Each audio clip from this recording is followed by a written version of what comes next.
Selon l'agence de presse IRNA, Manouchian Mottaki a estimé vendredi 26 septembre, lors d'une réunion avec ses homologues des pays membres de l'Organisation de la Conférence islamique, en marge de l'Assemblée générale de l'ONU, que les déclarations provocatrices, la propagation de fausses informations et blasphématoires contre les valeurs islamiques, et notamment contre la noble personne du prophète de l'islam, Mohammed, que le salut de Dieu soit sur lui et sur ses descendants, visaient à ternir la réalité que l'islam est la religion de la tolérance, de la paix et de l'affection.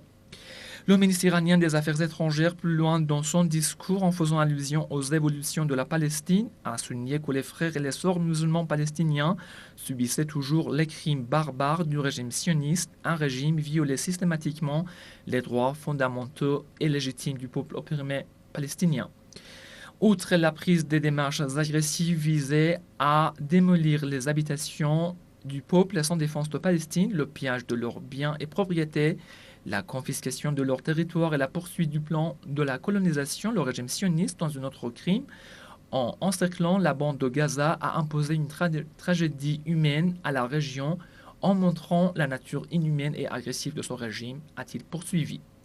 Manouchian Mottaki, en réaffirmant le soutien total de l'Organisation de la Conférence islamique, OCI, à la cause palestinienne, a indiqué qu'il faudrait prendre plus de mesures et des décisions plus fermes pour contraindre Tel Aviv à mettre un terme à l'occupation. La République islamique d'Iran, a-t-il dit, a préparé un plan sur l'organisation d'un référendum libre pour mettre fin à 60 ans d'occupation et aux agressions du régime sioniste dans les territoires occupés, et Téhéran le présentera prochainement au secrétaire général de l'ONU. En vertu de ce plan, le seul moyen de régler la question palestinienne sera la fin de l'occupation,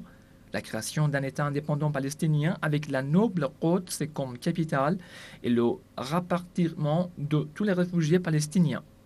Les propositions de la République islamique d'Iran au sujet du Liban, de la Palestine, de la condamnation du régime sioniste et de l'instrumentalisation du Conseil de sécurité de l'ONU ont été incluses dans le document final de cette réunion.